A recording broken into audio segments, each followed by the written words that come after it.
Indaguemos los misterios y enigmas que encierra la muerte en diferentes perspectivas artísticas.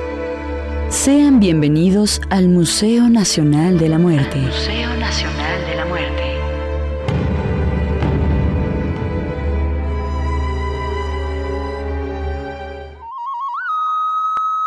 Sean ustedes bienvenidos una vez más a nuestro podcast del Museo Nacional de la Muerte. Mi nombre es Alondra Castañeda y como siempre es un placer estar este día acompañándolos en un nuevo episodio, en donde estaremos hablando de una figura prehispánica encontrada hace 43 años. Su importancia es trascendente, puesto que fue un detonante para llevar a cabo el proyecto del Templo Mayor. Nos referimos a Coyolxauhqui, una de las deidades mexicas. El Museo Nacional de la Muerte cuenta con una reproducción de esta pieza, de la cual hablaremos el día de hoy, para que ustedes conozcan más sobre su descubrimiento, su trágica muerte y, por supuesto, el mito que la envuelve. Comenzamos.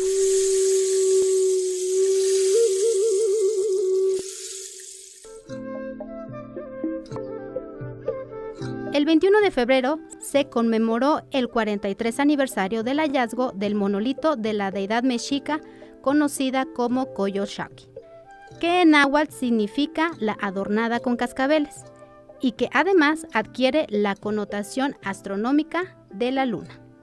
Gracias a los trabajos de urbanización que se realizaban en la Ciudad de México, específicamente en la construcción del tren subterráneo, se pudo conocer esta gran piedra labrada que los arqueólogos atendieron. Se trata de una piedra circular que tiene un diámetro de 3.25 por 3.04 metros y 30 centímetros de espesor, con un peso de 8 toneladas. El material del cual está hecha es de roca volcánica, extrusiva en color rosado, y se le sitúa en el periodo posclásico tardío, que en tiempos de los mexicas sería durante el gobierno de Axayácatl, entre 1469 y 1481. Es una escultura mítica relacionada con la máxima deidad de los mexicas de nombre Huitzilopochtli. Ambos van a simbolizar y protagonizar una lucha de los elementos diurnos, el sol y la luna. Estos elementos de la naturaleza y de los astros celestes tenían una suma importancia para los mexicas, pues percibían al sol como un dios que les proporcionaba luz. Al llegar la noche, percibían a la luna como la diosa antagónica en sus diferentes facetas: luna nueva, luna cuarto creciente, luna llena y luna cuarto menguante, es decir, que se partía o descuartizaba a causa de la luz solar. Esto va de la mano del mito que guarda el uno con el otro. En cuestiones religiosas, recordemos que para los pueblos prehispánicos existían seres y fuerzas antropomorfas que representaban fenómenos naturales a los cuales les daban el carácter de divino, puesto que reconocían en ellos los beneficios que les otorgaban para su bienestar. Coyolxauhqui no fue la excepción. Además de su carácter lunar, ella tenía como función religiosa ser el recipiente en donde se depositaban los restos de los hombres sacrificados. Políticamente, Coyolxauhqui reafirma el dominio político y militar que los mexicas tenían sobre los pueblos tributarios. Este punto va a ser muy importante para comprender el mito y a su vez la realidad histórica que encierra la diosa lunar. Pero de esto hablaremos más adelante. Por ahora les voy a describir la iconografía de Coyolxauhqui para que ustedes la vayan visualizando. Es un relieve tallado sobre una piedra circular y se le reconoce por estar representada una figura humana femenina que por su vestimenta se le catalogó como una mujer guerrera. Se aprecia la cabeza, la cara de perfil, el cuerpo, brazos y piernas a la perfección. La cabeza está cercenada del cuello y se encuentra mirando hacia arriba. Porta un penacho de plumas, sus vellos están adornados con plumones de águila, su rostro sin expresión alguna. En sus mejillas cuelgan unos cascabeles que son la que la caracteriza. Sus orejas, ocultas por sus grandes figuras geométricas, fungen como pendientes. El tronco del cuerpo está de frente y se aprecian sus pechos flácidos, mientras que de su cintura se ven unos dobleces de la piel provocada por el giro que da su cadera al lado izquierdo, quedando esta de perfil, logrando acomodar las extremidades de los pies dentro del círculo. Porta un cinturón que está adornado de serpientes con 2 cabezas y con un cráneo en su espalda. La serpiente bicéfala se va a repetir tanto en los muslos como en los brazos. Los brazos y piernas están separados del cuerpo. Las extremidades, como también los talones, tienen adornos con mascarones compuestos por un rostro de perfil al que se le aprecian unos colmillos. Sus tobilleras están adornadas con caracoles que son emblema de los guerreros muertos y que son asociados al sacrificio y entidades como el sol. Otra de las cosas que caracteriza al monolito es la sangre que emana de las extremidades y coyunturas óseas que se encuentran expuestas. De la gama cromática se destacan los siguientes colores: rojo, blanco, negro, ocre y el azul. La arqueóloga Lourdes Cue explica que estos colores se localizan en detalles como son los pezones, las serpientes y el penacho en color azul, el rojo en las extremidades desprendidas del cuerpo y la sangre expulsada, el blanco en la calavera, mascarones y caracoles, el negro en los cabellos y el ocre que se encuentra en la mayoría del cuerpo de la diosa. Es como un tono amarillo. Las serpientes que porta está asociada a la diosa Cihuateotl, que representa a la mujer que moría en parto. Pero en el caso de la deidad lunar, las serpientes, como son de 2 cabezas, eran de temerse ya que simboliza a Maxquixcoatl, culebra, la de los malos augurios, que cuando se tornaba agresiva era capaz de devorarse a sí misma, por lo que ambas cabezas se enfrentaban en duelo a muerte. Esta es la asociación que se hace a través de las serpientes como la unión simbólica entre Huitzilopochtli y Coyolxauhqui, ya que el hermano, por medio de la serpiente de fuego, es el que degolló a su hermana. El monolito fue colocado por los mexicas estratégicamente al pie de la escalinata que conducía a la parte superior del templo mayor del lado correspondiente a Huitzilopochtli, ya que permitía recrear la escena en la que el sol hacia la luna y la sangre de los sacrificados caía sobre esta piedra. Ahora bien, es necesario saber el relato mitológico que reúne los elementos antes descritos y que nos permiten conocer el contexto histórico de la diosa. Existen varias versiones asociadas a lo que se cuenta, cómo sucedieron los hechos. Para ello, hemos tomado la narración del Códice Florentino, libro 3, capítulo 1, que es una traducción directa del náhuatl realizada por el doctor Miguel León Portilla, a quien cito.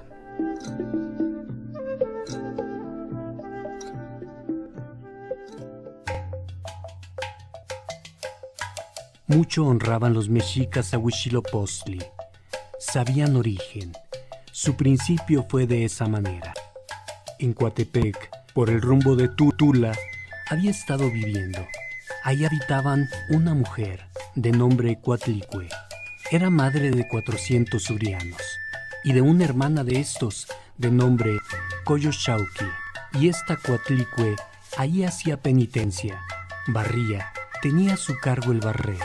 Así hacía penitencia en Coatepec, la montaña de la serpiente. Y una vez, cuando barría Coatlicue, sobre ella bajó un plumaje con una bola de plumas finas. Enseguida lo recogió Coatlicue, lo colocó en su seno. Cuando terminó de barrer, buscó la pluma que había colocado en su seno, pero nada vio allí. En ese momento Coatlicue quedó encinta. Al ver los 400 surianos que su madre estaba encinta, muchos se enojaron. Dijeron: ¿quién le ha hecho esto? ¿Quién la dejó encinta? Nos afrenta, nos deshonra. Y su hermana Coyolxauhqui les dijo: hermanos, ella nos ha deshonrado, en matar a nuestra madre, la perversa que se encuentra ya encinta. ¿Quién le hizo lo que lleva en el seno? Cuando supo esto Coatlicue, mucho se espantó, mucho se entristeció. Pero su hijo Huitzilopochtli, que estaba en su seno, le confrontaba, le decía: «No temas, yo sé lo que tengo que hacer». Habiendo oído Coatlicue las palabras de su hijo, mucho se consoló, se calmó su corazón, se sintió tranquila, y entre tanto, los 400 surianos se juntaron para tomar acuerdo, y determinaron a una dar muerte a su madre, porque ella los había infamado. Estaban muy enojados, estaban muy irritados, como si su corazón se les fuera a salir. Coyolxauhqui mucho los incitaba, avivaba la ira de sus hermanos, para que mataran a su madre. Los 400 surianos se aprestaron, se ataviaron para la guerra, y estos 400 surianos eran como capitanes, torcían y enredaban sus cabellos, como guerreros arreglaban su cabellera. Pero uno llamado Cuauhitlicac era falso en sus palabras. Lo que decían los 400 surianos, enseguida iba a decírselo, iba a comunicárselo a Huitzilopochtli. Y Huitzilopochtli le respondía: «Ten cuidado, está vigilante. Tío mío, bien sé lo que tengo que hacer». Y cuando finalmente estuvieron de acuerdo, estuvieron resueltos los 400 surianos a matar, a acabar con su madre. Luego se pusieron en movimiento. Los guiaba Coyolxauhqui. Iban bien robustecidos, ataviados, guarnecidos para la guerra. Se distribuyeron entre sí sus vestidos de papel, su anecuyotl, sus brazaletes, sus colgajos de papel pintado. Se ataron campanillas en sus pantorrillas, las campanas llamadas Oyowayi. Sus flechas tenían puntas barbadas. Luego se pusieron en movimiento. Iban en orden, en fila, en ordenado escuadrón. Los guiaba Coyolxauhqui, pero Cuauhitlicac subió enseguida a la montaña para hablar desde ahí a Huitzilopochtli. Le dijo: «¡Ya vienen!». Huitzilopochtli le respondió: «Mira bien por dónde vienen». Dijo entonces Cuauhitlicac: «Vienen ya por Zompantitlán». Y una vez más dijo Huitzilopochtli: «¿Por dónde vienen ya?». Cuauhitlicac le respondió: «Vienen ya por Coaltzalpan». Y de nuevo, Huitzilopochtli preguntó a Cuauhitlicac: «Mira bien por dónde vienen». Y enseguida le contestó Cuauhitlicac: «Vienen ya a la cuesta de la montaña». Y todavía una vez más le dijo Huitzilopochtli: «Mira bien por dónde vienen». Y entonces le dijo Cuauhitlicac: «Ya están en la cumbre, ya llegan, los viene guiando Coyolxauhqui». En ese momento nació Huitzilopochtli. Se vistió sus atavíos, su escudo de plumas de águila, sus dardos, su lanzadardos azul, el llamado lanzadardos de turquesa. Se pintó su rostro con franjas diagonales, con el color llamado pintura de niño. Sobre su cabeza colocó plumas finas, se puso sus orejeras, y uno de sus pies, el izquierdo, era enjuto. Llevaba una sandalia cubierta de plumas, y sus 2 piernas y sus 2 brazos os llevaba pintados de azul. El llamado Tochancalcalqui puso fuego a la serpiente hecha de teas, llamadas Xucoatl, que obedecía a Huitzilopochtli. Luego con ella hirió a Coyolxauhqui, le cortó la cabeza, la cual vino a quedar abandonada en la ladera de Coatepetl, montaña de la serpiente. El cuerpo de Coyolxauhqui fue rodando hacia abajo, cayó hecho pedazos. Por diversas partes cayeron sus manos, sus piernas, su cuerpo. Entonces Huitzilopochtli se erguió, persiguió a los 400 surianos, los fue acosando, los hizo dispersarse desde la cumbre de Coatepetl, la montaña de la culebra, y cuando los había seguido hasta el pie de la montaña, los persiguió, los acosó cual conejos en torno de la montaña. 4 veces los hizo dar vueltas. En vano trataban de hacer algo en contra de él. En vano se revolvían contra él al son de los cascabeles y hacían golpear sus escudos. Nada pudieron hacer. Nada pudieron lograr. Con nada pudieron defenderse. Huitzilopochtli los acosó, los ahuyentó, los destrozó, los aniquiló, los anonadó. Y entonces los dejó. Continuaban persiguiéndolos, pero ellos mucho le rogaban, le decían, ¡basta ya! Pero Huitzilopochtli no se contentó con esto. Con fuerza se ensañaba contra ellos, los perseguía. Solo unos cuantos pudieron escapar de su presencia, pudieron librarse de sus manos. Se dirigieron hacia el sur. Se llamaban 400 surianos, los pocos que escaparon de las manos de Huitzilopochtli. Y cuando Huitzilopochtli les hubo dado muerte, cuando hubo dado salida a su ira, les quitó sus atavíos, sus adornos, sus anecuyotl, se los puso, se los apropió, los incorporó a su destino, hizo de ellos sus propias insignias. Y este Huitzilopochtli, según se decía, era un portento, porque con solo una pluma fina que cayó en el vientre de su madre, Coatlicue, fue concebido. Nadie apareció jamás como su padre. A él lo veneraban los mexicas, le hacían sacrificios, lo honraban y servían. Y Huitzilopochtli recompensaba a quien así obraba, y su culto fue tomado de allí, de Coatepec, la montaña de la serpiente, como se practicaba desde los tiempos antiguos.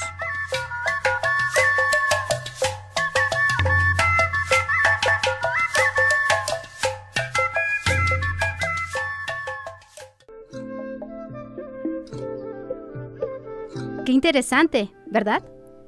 Pues bien, amigos podescucha, este relato mítico es de los primeros documentos en donde aparece Coyolxauhqui en un papel de hija, hermana, diosa y guerrera, bajo el contexto de derrota y traición por ella y por los guerreros que comandaba.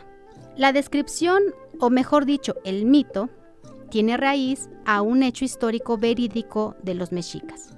De acuerdo a los investigadores, la mayoría de sus hechos reales tendían a modificarlos de modo que dicho acontecimiento fuera rememorado por ellos mismos, es decir, hacerlo ritual.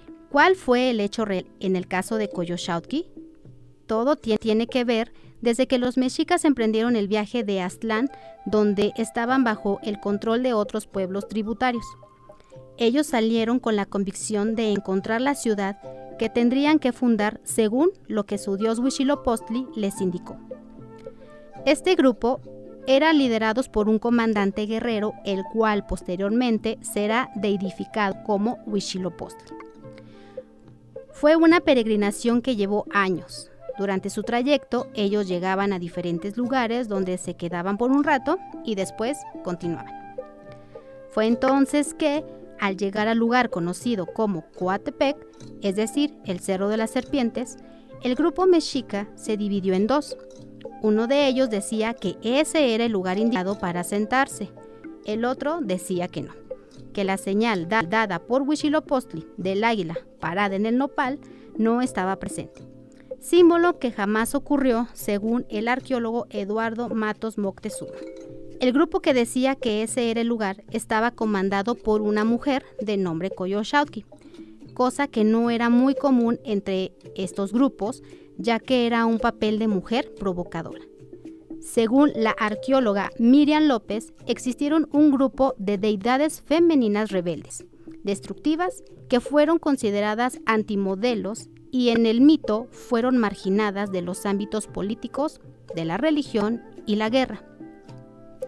En el caso de Coyolxauhqui, ella fue relegada del poder político debido al enfrentamiento con su hermano Huitzilopochtli, quedando este victorioso después de que en el combate matara a su hermana.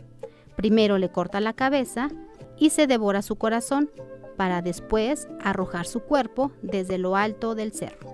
No conforme con eso, fue en persecución del grupo que lideraba su hermana, los Huitznahuatl, o 400 surianos. Mató casi a la mayoría de ellos, ya que algunos lograron escapar de su ira. Una vez terminada la pugna, el grupo de Huitzilopochtli emprende de nuevo el viaje para continuar en la búsqueda del lugar elegido.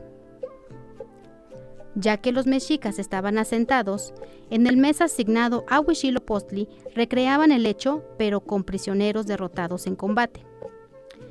Estos eran subidos por el lado designado a la deidad de Huitzilopochtli, sujetado por 4 sacerdotes que extraían el corazón y con el cuerpo hacían lo mismo que con Coyolxauhqui. Le cortaban la cabeza y el resto rodaba por las escaleras, cayendo sobre el monolito de la deidad lunar. Ahora podemos comprender que su dominio político se debe a que se fortalecieron conforme avanzaban a la fundación de lo que hoy se conoce como el México Tenochtitlan, y que con el acto de dominio de Huitzilopochtli sobre Coyolxauhqui predomina una sociedad por el culto guerrero, donde una presencia femenina guerrera siempre estará acompañada de un dios. Esto culmina siendo de lo real algo mítico y ritual. Sin duda alguna, la presencia de la diosa Coyolxauhqui y su contexto, tanto en lo histórico como en lo mítico y natural, son de los más claros ejemplos de la complejidad prehispánica que comparten varias deidades de nuestros antepasados y que requiere de más estudio. Es también una pieza valiosa que relata hechos importantes para nuestro museo. Es una referencia clara de la muerte a través del mito sangriento, del cual posteriormente se reflejará en los sacrificios humanos realizados sobre la pirámide. ¿Qué te ha parecido este episodio? Te invito a que nos cuentes dejándonos tus comentarios. Es momento de despedirse, no sin antes recordarte que puedes descubrir más contenido y más sobre el museo en nuestras páginas oficiales.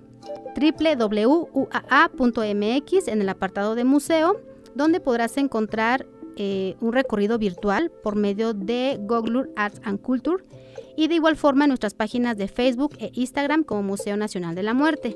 También puedes ir a nuestro canal de YouTube y ahí mismo vas a escuchar nuestros podcasts anteriores. Muchas gracias y nos escuchamos en la próxima.